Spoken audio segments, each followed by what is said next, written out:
నమస్కారం, నేను doctor Sarath Babu Neelagiri, sports medicine specialist in Hyderabad. ఈరోజు ఏసీఎల్ రీకన్స్ట్రక్షన్ ఫెయిల్ అవ్వడానికి ప్రధాన కారణాల గురించి డిస్కస్ చేసుకుందాం. సో ఏసీఎల్ రీకన్స్ట్రక్షన్ అనేది సర్వసాధారణంగా మోకాలు చుట్టూ జరిగే స్పోర్ట్స్ ఇంజురీస్లో ఇంజురీ అయ్యే లిగమెంట్ 80% వరకు ఏసీఎల్, కాబట్టి ఏసీఎల్ని రీకన్స్ట్రక్షన్ అనేది సర్వసాధారణంగా జరిగే ఆపరేషన్. సో ఇది ఫెయిల్ అవ్వడానికి ప్రధానమైన రీజన్స్ ఏంటి అది మనం డిస్కస్ చేద్దాం. ఏదైనా సర్జరీ ఫెయిల్ అవ్వడానికి ప్రధాన రీజన్ ఏంటంటే, ఫస్ట్ ఫాల్టీ టెక్నిక్. సర్జన్ చేసేప్పుడు సరైన పద్ధతిలో సర్జరీ చేయకపోవడం వల్ల అదొకటి ప్రధానమైన కారణం. ఈ సర్జరీకి, ఆర్థోస్కోపీ సర్జరీస్కి దానికి ప్రధానంగా మనకి ట్రైనింగ్ అనేది చాలా అవసరం, ప్రాపర్ ఎక్స్పోజర్ అవసరం. లోపల ఓన్లీ ఏసీఎల్ ఒకటే ఇంజురీ ఉందా, లేదంటే మెనిస్కస్ టేర్ కూడా ఉందా, ఏసీఎల్తో పాటు పీసీఎల్ ఇంజురీస్ ఉన్నాయా, అసోసియేటెడ్ ఇంజురీస్ ఏమున్నాయి, అవన్నీ ఎవాల్యుయేట్ చేసి దాని ప్రకారంగా సర్జరీ చేయడం అనేది చాలా ఇంపార్టెంట్. సో ప్రాపర్ ఎవాల్యుయేషన్ అనేది చాలా ఇంపార్టెంట్. ఓన్లీ మల్టీ లిగమెంట్ ఇంజురీలో ఓన్లీ ఏసీఎల్ ఒకటే రీకన్స్ట్రక్ట్ చేసినప్పుడు అది డెఫినెట్గా ఫెయిల్ అవడానికి అవకాశం ఉంటుంది. సో నెక్స్ట్ థింగ్ ఏంటి అంటే, ఏసీఎల్ రీకన్స్ట్రక్షన్లో మనకి ప్రధానంగా ఏసీఎల్ ఎక్కడ అటాచ్ అవుతుంది, థై బోన్కి ఎక్కడ అటాచ్ అవుతుంది, కాలి ఎముకకి ఎక్కడ అటాచ్ అవుతుంది అనేది చాలా ఇంపార్టెంట్. ఈ రీకన్స్ట్రక్షన్ చేసేప్పుడు టన్నెల్స్ అనేవి ప్లేస్ చేస్తామన్నమాట, తొడ ఎముకలో, కాలి ఎముకలో. ఈ టన్నెల్ ప్లేస్మెంట్ అనేది చాలా ప్రధానంగా క్రూషియల్ రోల్ అన్నమాట. అది life time long term survive అవ్వడానికి. ఈ టన్నెల్ ప్లేస్మెంట్లో థై బోన్లో కానీ లెగ్ బోన్లో కానీ ఎప్పుడైతే టన్నెల్ సరిగా ప్లేస్ చేయకుండా ఆపరేట్ చేసినప్పుడు అది ఫెయిల్ అవ్వడానికి సర్వసాధారణంగా అవకాశం ఉంటుంది. నెక్స్ట్ ఏసీఎల్ రీకన్స్ట్రక్షన్ ఫెయిల్ అవ్వడానికి రీజన్స్ ఏంటి అంటే, గ్రాఫ్ట్ మెటీరియల్, గ్రాఫ్ట్ ఆప్షన్స్.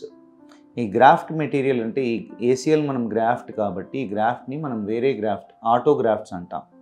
ఆటోగ్రాఫ్ట్స్ అంటే పేషెంట్ బాడీ నుండి తీసుకునే గ్రాఫ్ట్స్.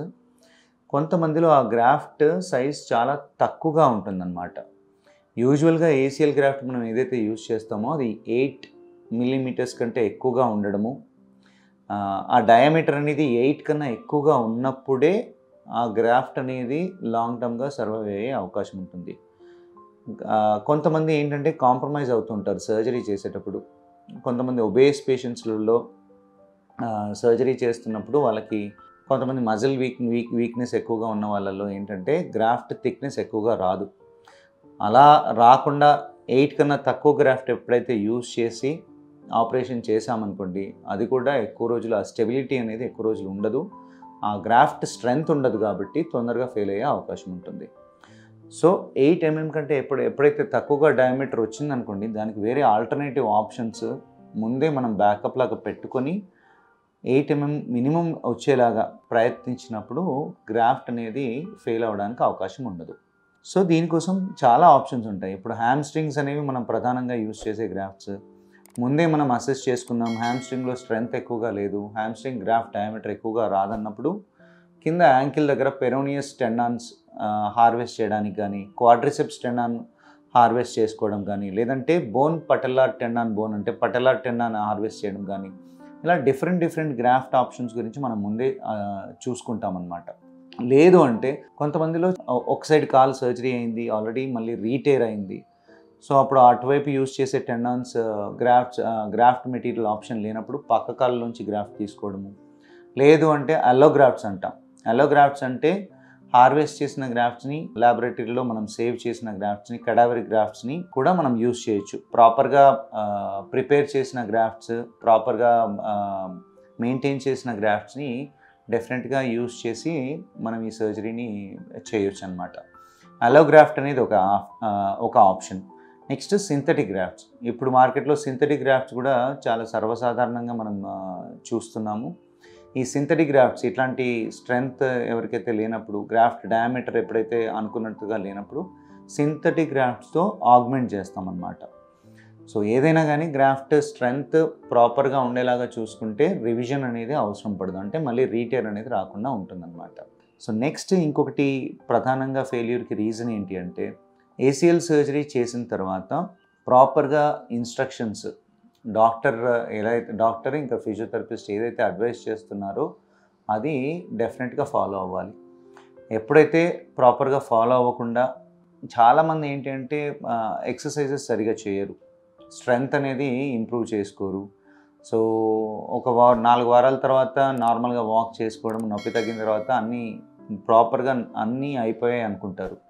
కాకపోతే ACL reconstruction any sports surgery తర్వాత 50-60% అనేది ఫిజియోథెరపీ ఎక్సర్సైజెస్ పైన డిపెండ్ అయి ఉంటుంది.